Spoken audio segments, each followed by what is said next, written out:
The following is a Shaw TV Public Affairs presentation. Constituency Report is produced as a public service by members of the BC Legislature through the facilities of Shaw TV.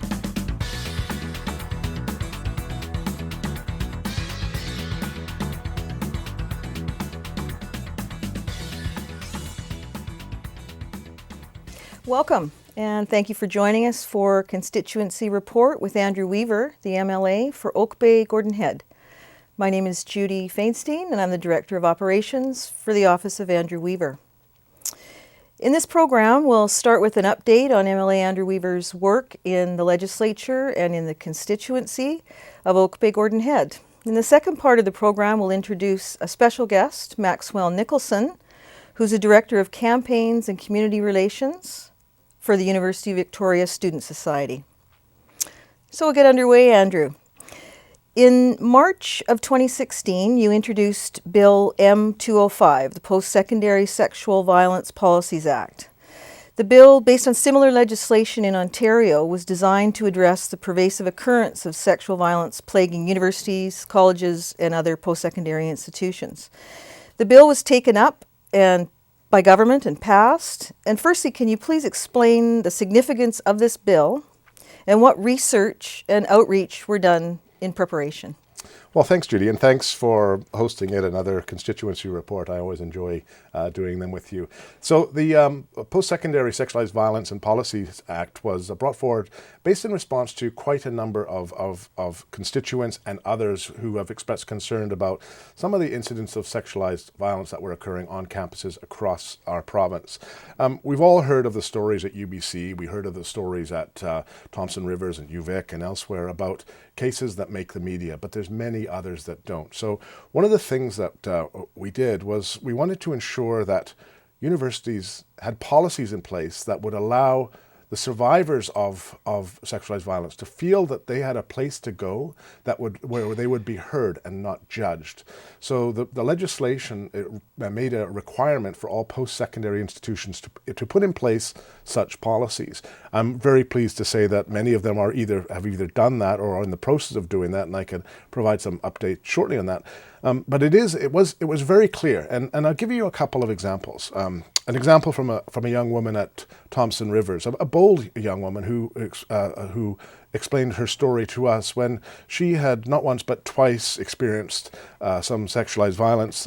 She went to the administration, and the response was unfortunate. She was told that perhaps Thompson Rivers was not the university for her, and maybe they would help her move to another university.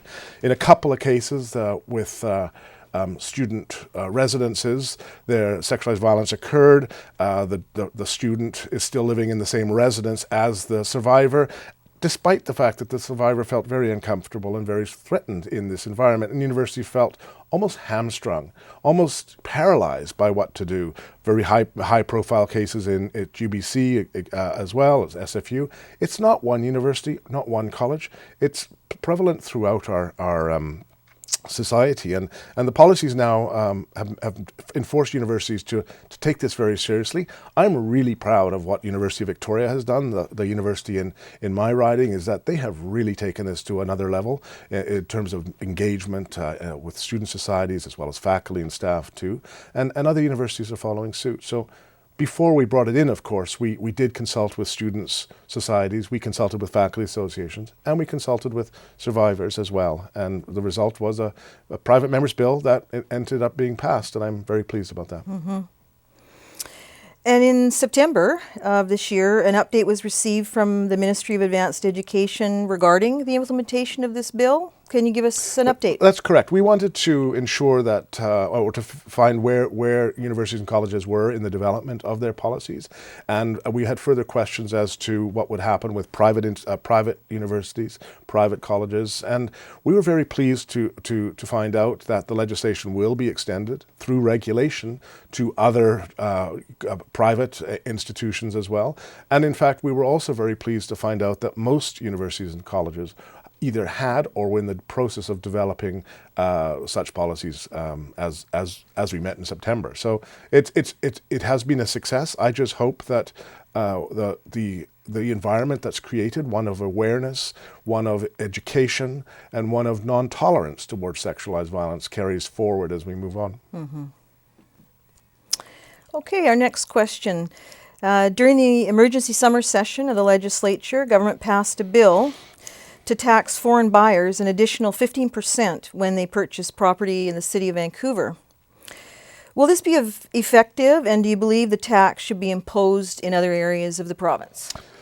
You know, I've been raising this issue for well over a year now, that the housing crisis was ongoing both in Metro Vancouver and more recently in Victoria.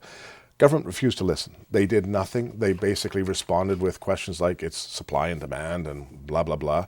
And that's simply an unfortunate response, because we could see affordability becoming a crisis in our province. Government had many months to listen to opposition, listen to my ideas, some of which I put through legislation that they didn't bring forward. Some they talked about. But what they did instead was take a knee-jerk response in the middle of the summer to introduce essentially what Hong Kong did. They basically said, what has some other jurisdiction done? Hong Kong has done a 15% tax on foreign buyers. Oh, let's do that. And while Hong Kong is not a province in a country, Hong Kong is a very special place. So the way they introduced it was clearly not well thought out. It just came in on August the 1st. Now, there are cases, very important cases, where people had already signed contracts to purchase a property. They pushed themselves to the limit. Then all of a sudden on August the 1st, they were hit with another 15% fee. I suspect that wouldn't stand up to a legal challenge, but the government didn't think this through. And it's worse than that too, because you apply a 15% tax in Vancouver, it does nothing to Victoria, it does nothing to Kelowna. It pushes the speculative market out of one jurisdiction and into the other. And what's worse, it penalizes the wrong people. We have Americans working here on free trade visas. We have people from Asia. We have people from Europe who are working here on visas. They're paying their taxes in Canada. They're living here for all intensive purposes. This should not have targeted these people. What should be targeted is not people who are living here paying their taxes here, is people who are speculating in our housing market, offshore non-residents, people who are not paying their income taxes in Canada, corporations that are not paying their income taxes in Canada. But the knee-jerk response was to actually, hurt regular folk, regular foreigners, and do so in a haphazard manner. So am I supportive of some kind of measures to be taken to curb the speculative market? Yes. Am I supportive of the way the government did it? No. What would I have done differently? I would have ensured, as the federal government is doing, that we go after the bad money. We go after the speculative market. We go after those who are avoiding the rules. We don't go after the poor people who are here working, who've saved their money up to have a down payment on a home, only to be hit with a 15% surcharge that they hadn't budgeted for. Which potentially then they would lose their deposit if the deal fell through. Exactly. And I'm sure there are cases, and I'm sure we're going to see this end up in court, and I'm sure ultimately the people taking it to court will likely win. I'm not a lawyer, but I can't, this is just breaks any sense of fairness when you've entered into a signed legal contract with a seller, with knowing and budgeting the property transfer tax that you knew would exist, and then essentially halfway through your bound contract being told that you're going to pay 15% more with no warning. That's not right. Thank you. There has been an ongoing issue of derelict vessels on the provincial Crown foreshore of Cadborough Bay at Gyro Beach in Saanich, within the riding of Oak Bay Gordon Head. In fact, derelict vessels are a problem in many of our coastal areas. Dealing with these vessels, which are often dangerous to the public, as in the case of Gyro Beach, where children play on them, they're a curiosity for them. Dealing with them is complex and involves multiple layers of government. It can take months to have the vessels removed. What should the provincial government be doing to address this ongoing and recurring problem? Well, thank you, I think, for raising that, Judy. As you know, this is an issue that just continually comes on our doorstep. I don't know how many derelict vessels have washed up on the shores of Oak Bay Gordon Head over the months, and nobody knows whose jurisdiction is. Well, people know, but it's all finger pointing. There's a cross-jurisdictional issue. If it's in the water, in the ocean, it's federal. If it's well on the land, it's the municipality. But they can't just act alone because it's a vessel that's registered federally. If it's in the intertidal zone, people point to the province. The reality is there was one vessel that I swear was on the boundary of of Oak Bay and Saanich in the Cabra Bay area. Like, what a jurisdictional nightmare. Now, there's already been so much downloading on municipalities. We cannot expect more of this to occur.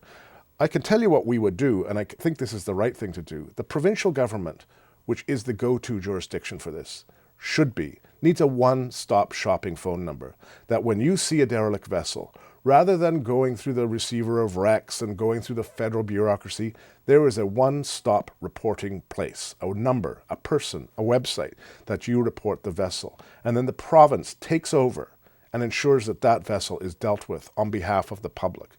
We know that it will get done that way. The province cannot pass the responsibility down on municipalities, and the province would work with the government, federal government, to ensure that it happens in a timely fashion. That's what needs to be done. And in Washington, we see a way forward where they actually have, in the licensing of boats, a small fee, and that fee is used by the state of Washington to actually deal with derelict vessels. So that is what I think needs to be done, and we've had some serious cases in Cabra Bay Beach. One, for example, when there were hypodermic needles in a boat. You know, the province cleaned it up quickly, the needles, but not the boat.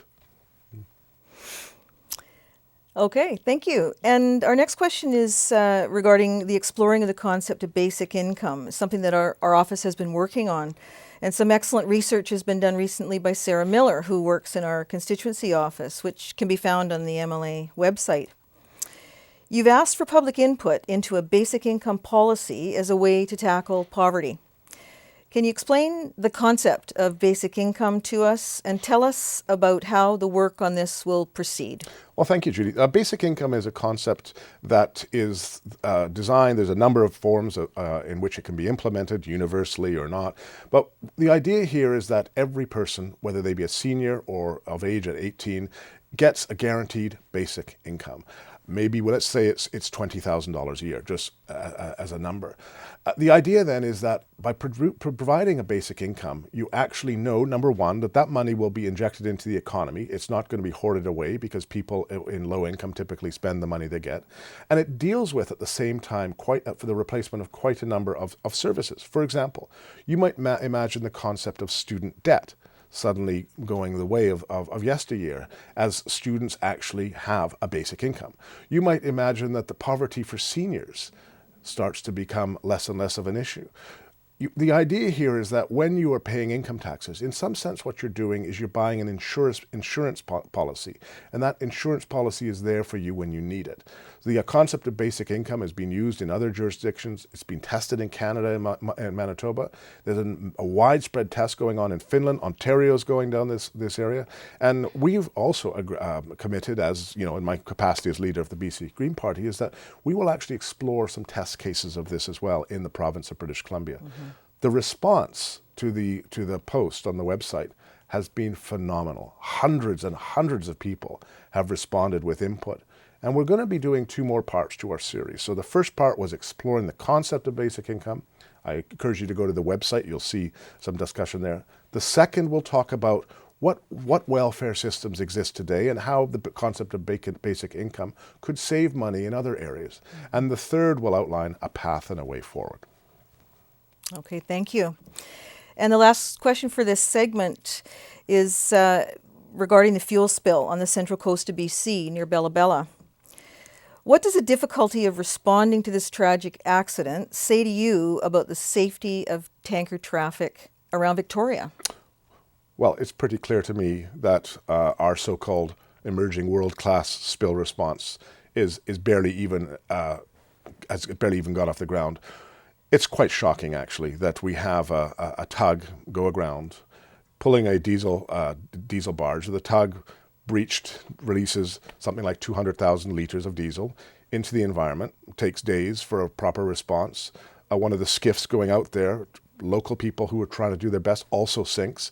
The booms that are used are not appropriate for open water. They have to be replaced. It's a bit of a Keystone Cop situation that's happening. So if this is happening with a very small spill, can you imagine what would happen when you had a diluted bitumen tanker going along our coast, running aground. You know, it scares me to think what would happen to our natural environment, because unlike diesel, which does eventually evaporate, diluted bitumen doesn't. It can form tar balls, it can sink, and it's there for a very, very long time. You know, this is quite scandalous what's going on across Canada with respect to the issue of pipelines. We're trying to, it seems, just no matter what, try to push a pipeline to the BC coast despite the best interests of British Columbians to actually transfer diluted bitumen to refineries abroad. This is not in the best interest of Canada. This is not in the best interest of British Columbia, and it questions why we continue to chase the dream of the 20th century when we could be building an economy based on 21st century ideas and values. Mm-hmm. Thank you, Andrew. And that concludes the first part of Constituency Report. And we'll take a brief break now and be back shortly.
Welcome back. I'm pleased to welcome Maxwell Nicholson, Director of Campaigns and Community Relations from the University of Victoria Student Society. Thank you for joining us, Max. Yeah, I'm pleased to be here. Thank you, Andrew. Yeah, I'd like to begin a discussion here and start by focusing on the issue of housing and affordability. We met last week prior to the Housing and Affordability Town Hall that my office ran at Camosun College, where we had a diverse range of panelists, including Corinne Green, who's a community advocate for housing here and on the board of Our Place, post-secondary student housing advocacy person, Alex McGowan, from the Alliance of BC Students, who you obviously know well. We had the real estate industry represented, VRB Director Kyle Kerr, with Tony Joe and Associates. And finally, we also had Eric Swanson of the non-NGO Generation Squeeze present to discuss and engage with the audience on topics of housing. We just wondering then, you've been very influential and very helpful in terms of providing input to us.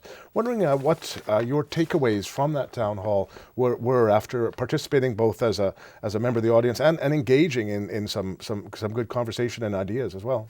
Absolutely. So first of all, I think the town hall was an excellent display of community coming together to support this initiative. I mean, we see the municipalities talking about affordable housing, the student societies all across the province, your office, many other constituents coming together to have their voices heard.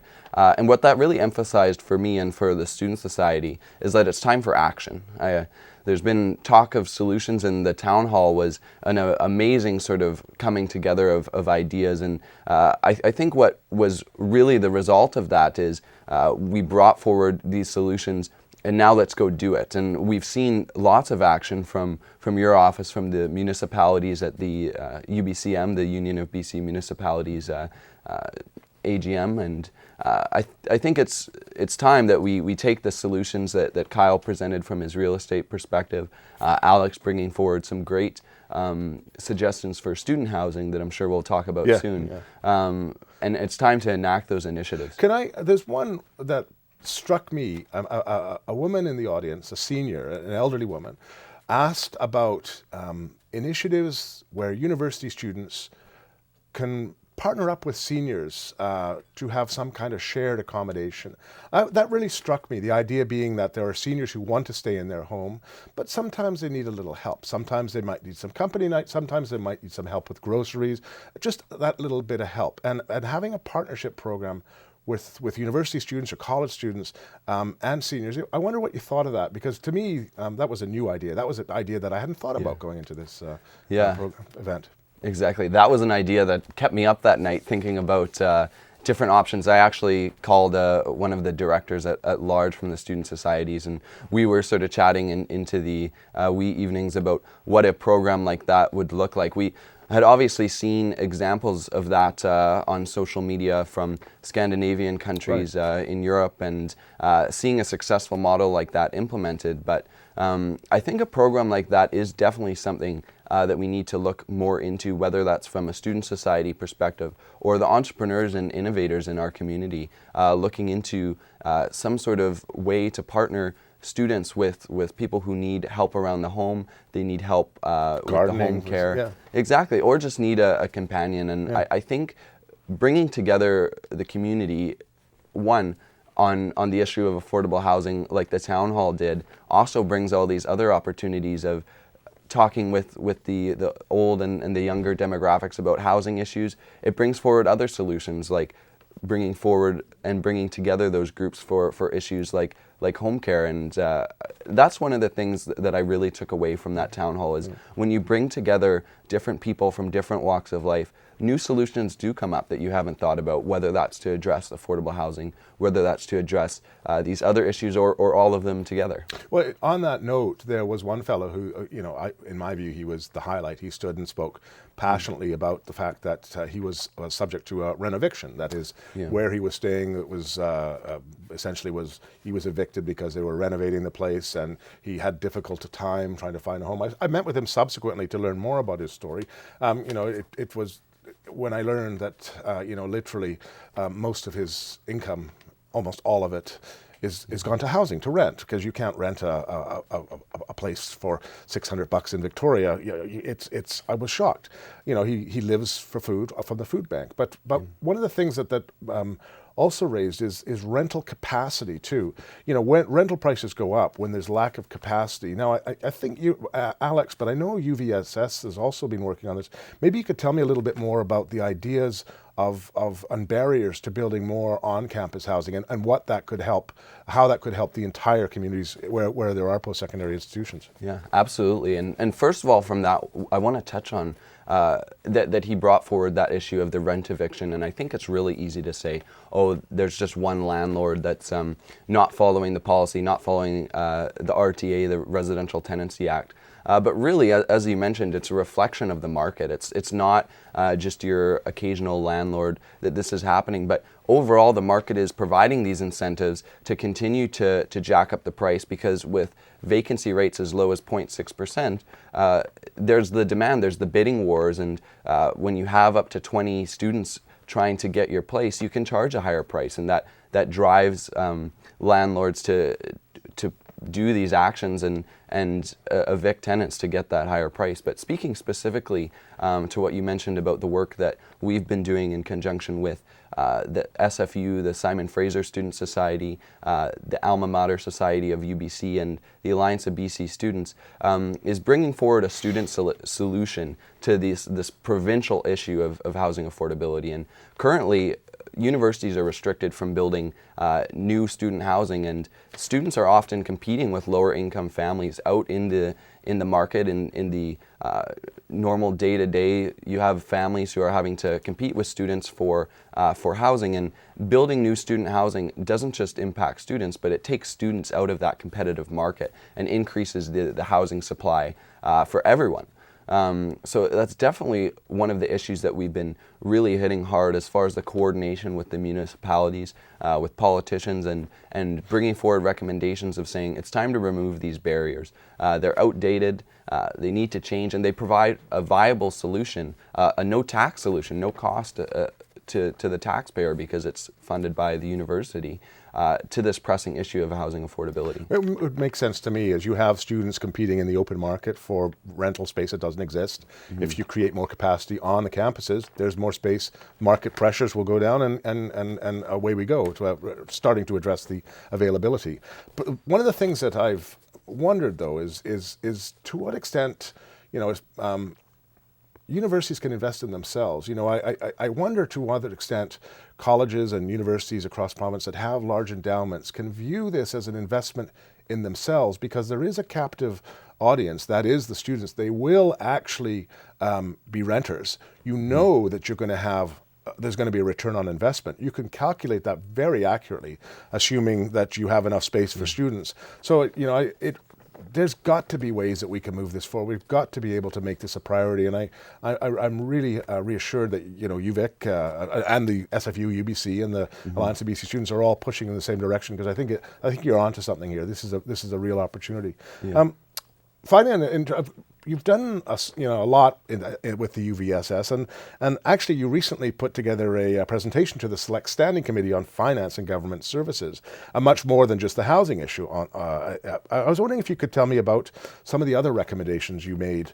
For example, you made some recommendations on the Open Textbook Project, on mental health support services for students, and needs-based grants, programs for low-income students, etc. Maybe you could expand upon this, because there are many students in the riding of Oak Bay Gordon Head. Absolutely, and the presentation that we did was a great opportunity, and I think it gave us the opportunity to show what some of our priorities will be moving forward as far as our lobbying asks, as far as our initiatives. The first one that you mentioned as far as open textbooks is one that we've done a lot of work on. And so open educational resources are resources that are peer-reviewed, they're high quality, and they're free and open accessible online. So they're published under a Creative Commons license, which means that anyone can use them, read them, even adapt them and add different things to them. They're not a $150 textbook. Exactly. So we've seen a lot of traction, and Earth and Ocean Science adopted a textbook. We have really?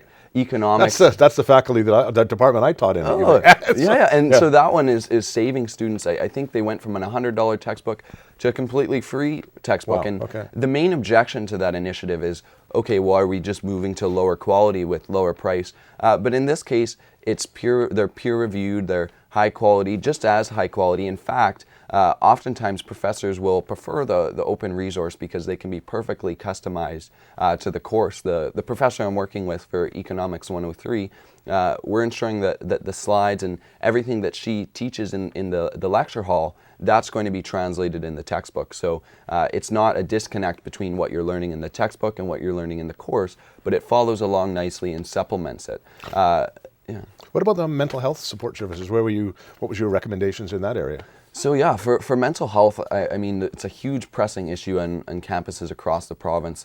9.1% of students have seriously considered suicide over the past year, and that was one stat. 9%? Yeah, 9%. And that statistic, when I read it, it almost seemed unfathomable to me, but that was done on a survey from 1,600 people at UVic, and another survey across the country, actually, that mirrored that quite closely. And statistics like those show that there needs to be more resources. There needs to be more awareness of the resources. We've been doing a lot of work to draw students' attention to the resources that do exist in the community. But one of the things we recommended to the Finance Committee is to increase the funding back to the $50 million level for student services. It was there before, it was cut down, and it needs to go back up if we want to continue to provide the resources for students in need who are facing depression, who are facing anxiety, facing suicide, and resources are a key part of that puzzle. There's a lot of people doing great work, but we're constrained by financial capacity, by staff capacity, and increasing that will do a lot to increase the student experience. Well, thank you, Maxwell. It's wonderful to have people like you advocating on behalf of students, and UVic students are well served by you and your directors at UVSS. So thank you for being part of this, and thank you to the constituents of Oak Bay Gordon Head for watching this show.